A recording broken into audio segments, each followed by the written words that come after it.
السلام علیکم ورحمۃ اللہ وبرکاتہ۔ دوستو، اس وقت بڑی خبر آ رہی ہے شارٹ نیوز میں آپ کو بتاؤں کہ اب ملک کو پھر آزادی دلانے کی ضرورت ہے، اور وہ آزادی کی لڑائی گویا کہ اب شروع ہو چکی ہے۔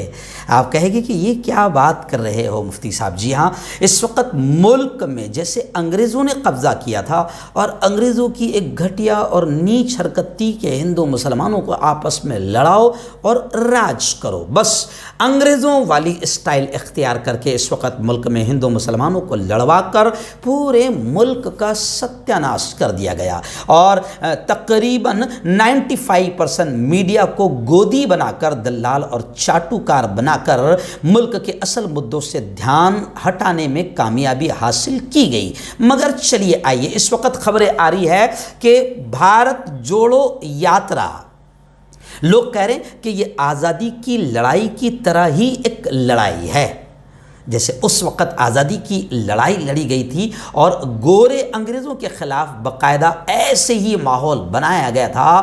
اب فی الحال کالے انگریزوں کے خلاف ماحول زبردست انداز میں بن گیا ہے۔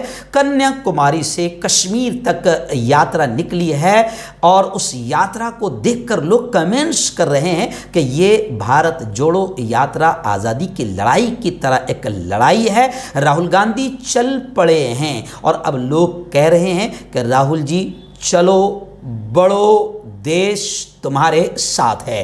آج تیسرا دن یاترا کا ہے۔